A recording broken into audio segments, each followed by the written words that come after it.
Okay, folks, how's everybody doing? This is SaharaDrac, sclegacy.com. For those of you who don't know what sclegacy.com is, it's a StarCraft fan site that's been around since like 1997. That's a long time. One of the oldest, one of the best. The old fan site isn't quite the internet powerhouse it used to be. Just fan sites in general. You know, more people go to the specialized news sites, but we have great forums. We have, always on top of the news and, just a good community, so check it out. Anyways, today I'm going to be casting a game between MnMVadar, who I guess, I don't know who that is, and then this guy, Fnatic MSIKR, who I guess is Kawaii Rice. I don't know. That's what I'm told, is that he's Kawaii Rice, so sure, why not? That sort of thing is never really that important to me. What's important to me is good games. So hopefully we're going to get one here today. Checking out the ATMs of these nerds. Vadar rocking the 50 average APM, while Kawaii Rice up about 295, 300. So that's pretty fast. Not that it really matters at this stage of the game at all, but just something to take note of. And we're going to pretend that this MnMVadar guy is being played by LL Cool J. Like LL Cool J sitting on his little computer at home, rocking the Protoss 50 APM. But don't underestimate him. Ladies love him for a reason. And I'm just going to fast forward this a little bit, just a little bit of a hair of a speed up, as Kawaii Rice getting his orbital command on 16. I'm going to sound bad if this guy isn't Kawaii Rice, because I'm going to call him that all game, because I'm not saying sick or... I don't know what... These guys come up with the most retarded names. Not that Kawaii Rice was so cool of a name, but at least it was pronounceable. At least I could enunciate it. And... looks like we got a wall-off here by Vadar, so a Protoss wall-off against Terran. Interesting. You would typically think you don't want to do a wall-off against a species with siege tanks, but I'm sure this guy knows what he's doing. And so, yeah. That's all he's going to see. I mean, there's nothing really to see in a Protoss base at this point ever, other than a cybernetics core, except for this going down now. I was talking about the initial scouting. If he could get in. So this is actually pretty clever by Vadar. It allows him to... get this really fast Stargate out while not having to rush to get a stalker, because if the SCV was in here scouting around, he'd have to really chrono boost and rush to get a stalker out. Otherwise, he could never do his tech building without Terran seeing it. So that was pretty. That's the use of the Wallen right there. So now I know. And knowing is pretty powerful stuff. I think that's the old G.I. Joe slogan. Hey kids, knowing is pretty good. And Void Ray gonna come poke in here. I know what the actual catchphrase is. Please don't send me messages. And look at that cute little pylon over here, warping some junk in right as the SCV discovers it, and he's gonna push in now. Pulling SCVs needs to get these Marines firing at these Void Rays, but there's two Void Rays now. SCVs are trying to hit stuff, and they are. Marines do manage to take out one Void Ray. Luckily, Kawaii Rice here did open Raven, so that turret helped a little bit against this guy. His shields are gone, and in the meantime, just letting these melee SCVs whittle down the Stalkers and Zealots. Losing a lot of Marines, though. His micro's slipping a bit. He does want those Marines for Void Ray killing purposes. So pretty cool little timing push there by Protoss. That would probably kill me, like no problem. Even though I also open Raven Marine, I would still die. Not enough energy for another turret, so pylon does go down though. Void Ray wants to charge up. I don't think he's going to let him do that though. Is he going to take this out? No. Doing some hull damage. One Marine goes down, and just continuing to produce Marines and tanks. In the meantime, it's going to have to break down as well now, losing that Stargate, but it was worth the gamble, I guess, to him, because I'm sure that Void Ray push is pretty damn strong a lot of the time. So, getting Blink at his Twilight Council now is Vadar, a.k.a. LL Cool J, baby, greatest of all time. And Yeah, no siege mode even being researched for Kawaii Rice. He will want to get on that since he's sitting on 250 gas. I don't know if he forgot or if he's saving that gas for something really cool. I don't know. But ideally, he would want to use that gas right away on things like siege mode and an armory or something. Maybe another starport. Who knows? He's up to about 300 gas now. I'm curious what he's saving the gas up for. Or maybe he's just behind. If you see your gas up like this, don't just be like, oh man, I got my gas up too high or I got my minerals up too high. I'll have to work on that next game. Don't do that. Immediately resolve the issue. Be like, okay, well, I got 200 extra gas. I'm going to spend it right now and figure out a way. If you got a bunch of extra minerals, put them into barracks, gateways, anything. Anything to spend that money. Because it might just save you in the long run. And sorry about the map scrolling. It's just a bad habit of mine when I'm casting. It's strange. I don't map scroll at all when I'm playing. Like, ever. For some reason, when I'm casting, I just can't help it. So, over here now, we got an expansion going down. Gets scanned by Kawaii Rice, so he does know that's happening. And looks like he's going to push up here now with some stalkers. Bunker is still in place, so Blink is finished, however. And, yeah, Zealot leg speed being upgraded. Sorry, that's a Brood War upgrade. It's Zealot charge being upgraded. And 2 more Rexes. He's still just sitting at 300 gas. Like, he refuses to let that surplus be used. He's just perfectly spending it. If 300 was 0, this guy would be kicking ass on the gas front right now. But as it stands, it's just kind of bugging me. He's going to expand a little bit after Protoss. They're both doing their expansion around the same time. I'm just going to speed this game up a bit while these guys both go into a bit of a passive mode while they transition to 2 bases. I was thinking about it. I was asking you guys the other day how to... ooh, I hear a Void Ray. We'll get back to that thought. Just doing a little bit of Void Ray harass here. He's going to keep Kawaii Rice at his base. It looks like these guys might want to blink around or something. He doesn't have any vision up there yet. But here comes a big ball of death. And, ooh, are the stalkers going to run into it? Yes, they are, but they're going to be able to escape pretty easily, especially with that blink. I'd like to see him use that blink. Looks like he wants to swing around here. He's going to try and pick off a couple of Marines. He's basically trying to delay this Terran as much as humanly possible. He's doing a pretty good job of it. But Terran has finally now decided to stop being distracted and go for it. Void Ray, in the meantime, did charge up over here, so the distraction is doing a pretty good job. And now that Void Ray is going to be real deadly. He needs to get some Marines out here quick. In the meantime, pumping down here, the point defense drone does go down. Stalkers are rendered fairly useless. He needs to focus down the Immortal, which is exactly what the Marines do, and now he's going to push nicely. So it looks like they're both going to take expansions from each other right now. And this Void Ray, see how one Void Ray can do the job of this whole army when used correctly? That's really good timing, really good just distraction and map control by our Protoss player, so he was able to do a lot of damage. And speaking of a lot of damage, here comes 3 thugs with straight murder knowledge. These guys are good at killing stuff. And they are beginning to do just that. Going to work on these SCVs, took out every Marine. I mean, he's microing all this stuff around, but he's sitting on scans. So I find that a little curious. He's sitting on scans. He could have attacked those Dark Templar with those Marines instead of letting them all get killed. He definitely... Okay, he's lifting everything. Okay. Interesting. I guess he just forgot, and now he's panicking, basically. But, yeah. Not the best play there. I mean, he could have easily just, as soon as he saw Dark Templar swing, scanned, because he had his attention over at this part of the map. He was moving his SCVs around. He could have just scanned and killed that stuff. And he did take out the expansion. At least there's that. And now he's finally going to... He brought his army all the way back home to clean that up, because he lost all his Marines in the base. So, extended thermal lance being researched.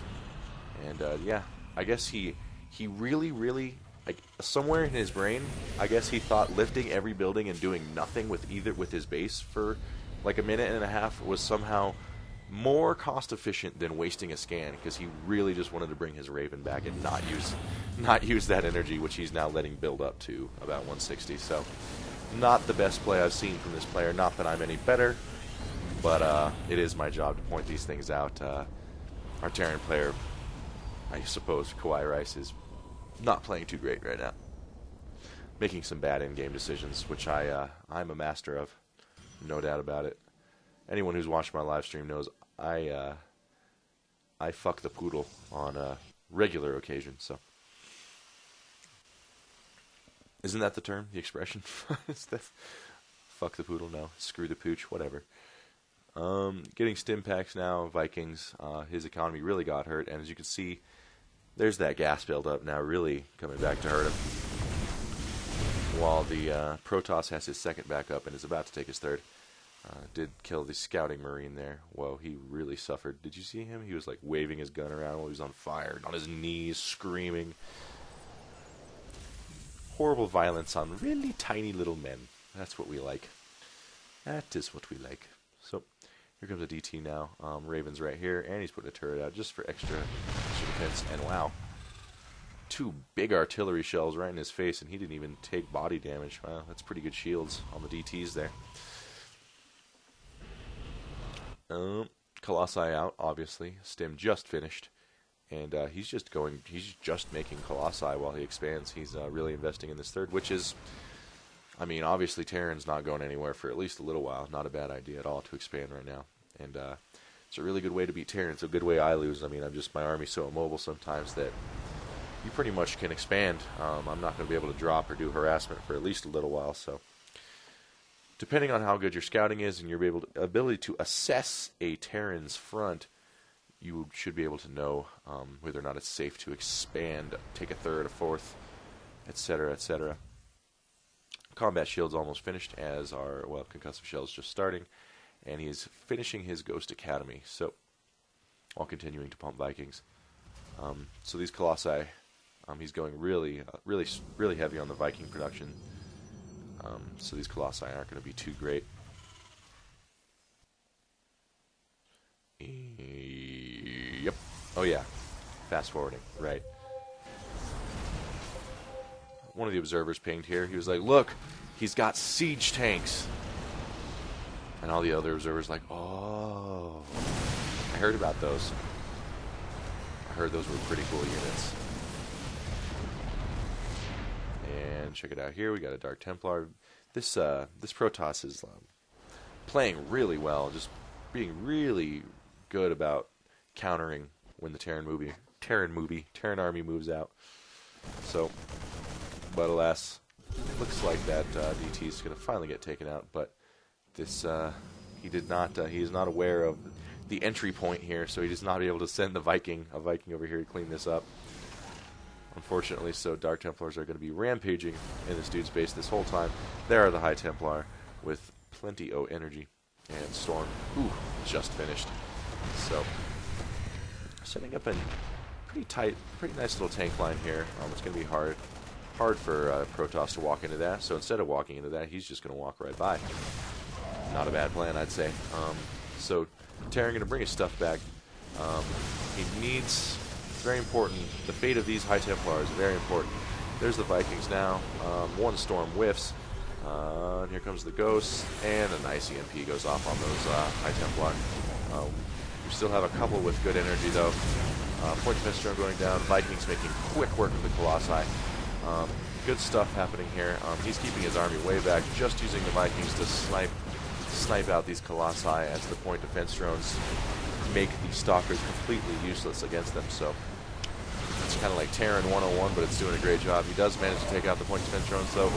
Marauders coming in now. Mostly Marauders, though, so Psystorm's not going to be super effective against that. Obviously, their forte is more against Marines. Another point defense drone goes down. Archons are up. Archons are incredibly strong, actually, in this game. Believe it or not, when the Terran Protoss battle is kind of hinging, could topple either way, those Archons can really push the battle in their favor. Fortunately for the Terran, that's not the case in this instance. Meantime, just a bunch of annoying stuff going on for Protoss. He's been dropping, he's warping in these DTs, and etc., etc. and you know, ran some zealots in there. So taking a look at the worker count, down to 39, and running on 2 bases, whereas Protoss is sitting on 54 probes, and working off 3 bases, one of those a gold. So Terran's going to need to do something really quick. He did win that battle, but his economy is hurting pretty bad now. And a lot of high gas units being able to be made now for Protoss. He's just producing Templar and Colossi and Phoenix like crazy because he has so much gas to afford it. Because he is mining like a madman. So I would definitely say if Terran doesn't win with a push really soon or take his third right now, he's going to lose this game. Because another Ghost Academy going down for Terran. Looks like he will be opting to attempt. He's abandoning his main now, which is fine since there's no mineral there. I don't know where this Ghost Academy is, but he's probably going to be getting nukes. There's the Kadarin Amulet, the most feared upgrade in StarCraft 2 for moi, being researched for MnMVadar. It's time. It's time. It's MnMVadar time. And that's a scary time. From what I can tell, he's pretty good. Just going to come out here and try and solidify this center while he takes his third. Dark Templar, it's warping in, going to cause a little more mayhem. Doesn't need to scan or bring his Raven. There's the scan. So right now, I would love to see this guy. Never mind, I was about to say just see him throw down an expansion on the island, but now that's going to be a little bit more of a pain in the ass. Really cool play here. Oh, never mind, he's going to drop it here. Really cool play from Protoss. I really like how active he's being with these Dark Templar drops, because they're just so deadly and such a stress cause. Like they cause so much stress for a Terran, you know. And yeah, throwing down bunkers and supply depots to absorb shots and to give him supply. And transferring to his fourth is Vadar. He's got this gold pretty much mined out, but that'll be providing a nice Vespene gas flow for the rest of the game. Well, probably not the rest of the game. Depends on how long the game is. Speaking of which, this game's already getting really long. So I am fast forwarding. Because I'm a jerk like that. They're just kind of poking at each other now. Here's a Viking scouting around. You know, nothing too crazy going on. A lot of zealots here. No upgrades at all. You would think one of these players would get some upgrades, but I guess they've been so intent on killing each other, they haven't been able to afford that. You know, that 200, 300 gas that our Terran was sitting on for 20 minutes, could have spent that on a couple upgrades. I'm just saying. See how these things, even though now it doesn't seem apparent, these things I talk about in the early and mid game can really compound and hurt you later in the game when the game gets long and drawn out like this. So there's the first upgrade being upgraded. Trying to take his fourth, but more DT drops. Ship weapons being upgraded, so he might be opting to get... Hello. We have a mothership being warped in at one of these guys. Not sure which one. There it is at the gold expansion. So a mothership and probably going to see carriers. Obviously, they kind of go hand in hand. So this game just got a lot more intriguing for me. Looks like he's going to try a Marauder drop over here. Both players have a whole half of the map taken. Obviously, Protoss's is an actual entire half of Lost Temple. He has the island and all these bases and the middle locked down, so that half of the map is his. Terran does not have the island or this last main here taken yet, but he's probably working on it. He's mining healthily too off of them. Like there's not just Nexuses sitting there, Nexi is sitting there. Really would love to see that. Okay, this this Warp Prism had been like a one screen length behind this Vikings patrol like all game, and the Viking had never caught it till just that moment. So good to see that. Now shields being upgraded along with the ground weapons, more Warp Prism junk, and I don't know where the mothership is. It is. Let's follow the line. Haha, you found it. Some other ships out. And now just upgrading, getting a reactor, putting up more turrets. Neither player really committing to an attack yet. Obviously, Terran would want to max. Protoss has been maxed for a while now. He did just scan and see the mothership, so Pretty good stuff. What's this? Gravitic boosters? Do I even know what that is? Am I going to have to go find it? Gravitic boosters. What is that? Yeah, Master League. I don't know what that is. I think it's the carrier. In Brood War it was like extra carriers. In this it's extra interceptors. In this I think it's faster interceptor launch rate. But I have no idea where this dude's fleet beacon. Okay, gravitic booster, gravitic drive. Maybe that's a warp prism speed or something. I don't know. Sorry. I feel Phoenix upgrades. I don't know what these upgrades are. I'm sorry. You don't see these Protoss upgrades ever happen. So I'm a little embarrassed, but that's okay. I'm going to be over it really soon. Because Terran's way cooler anyways. I'll tell you what every upgrade in the Terran army does, including like the MnMVadar energy and stuff. I even know the upgrade that gives Marauders double bicep strength. Yeah. It's called anabolic protein injectors. And it makes them bench like 450. It's awesome. So, Terran's base is wiped out. Not that it really matters at this point. Those Colossi go down pretty quickly.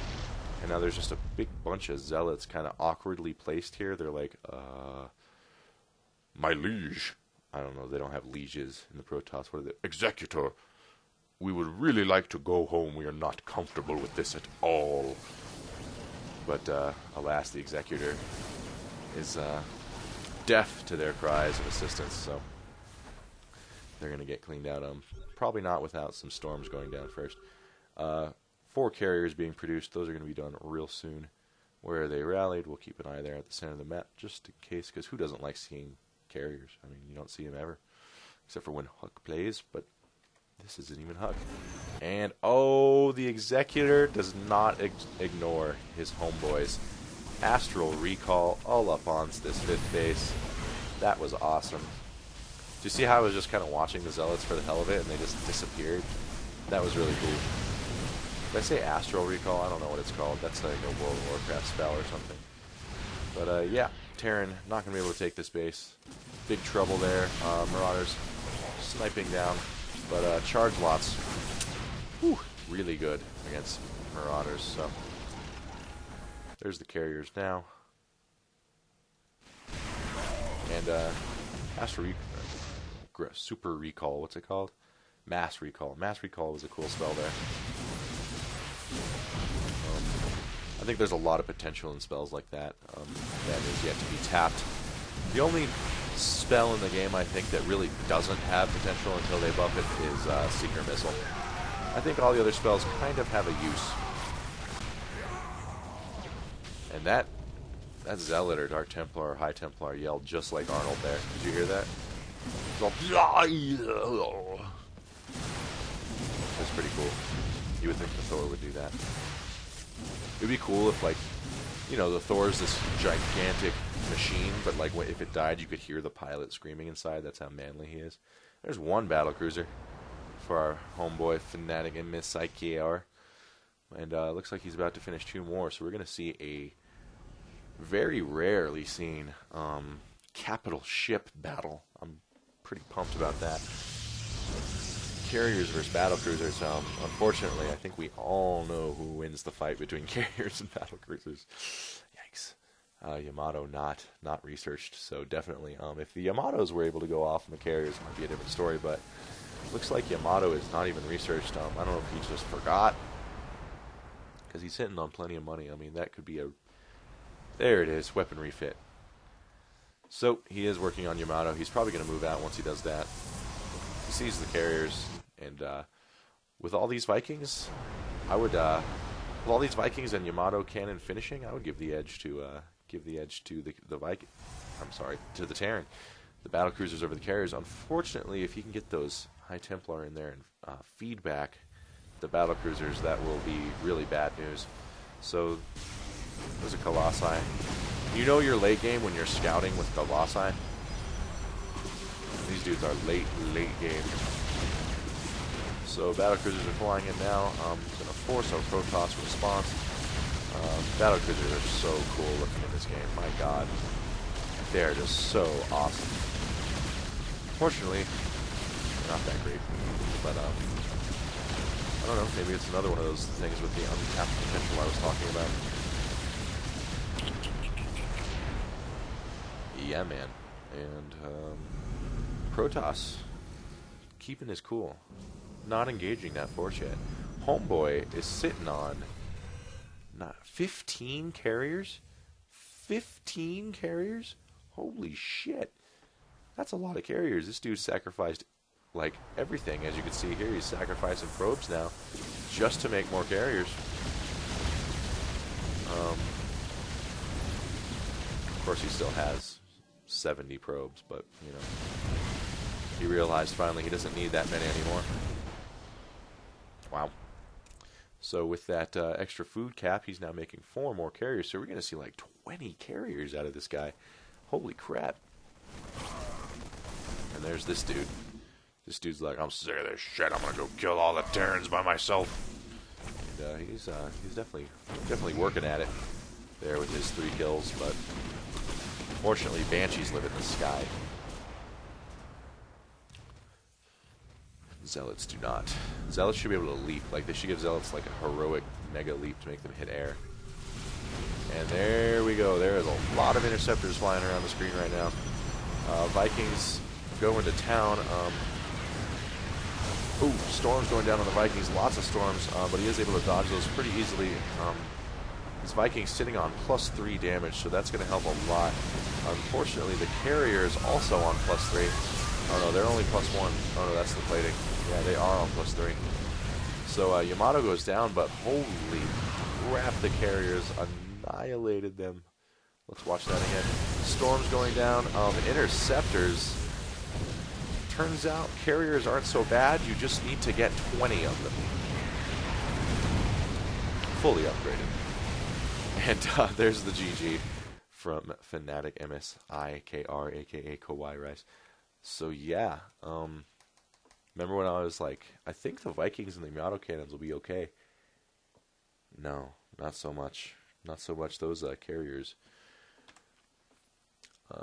Those carriers lubed up those battle cruisers and sent them on a very painful slip and slide ride to Sodomy Town. You can keep that analogy. I don't know, it's not an analogy. You can keep that expression. Use it. Tell it to your mom next time you see her. See what she thinks. It's been SaharaDrac, sclegacy.com. Hope you guys like that game.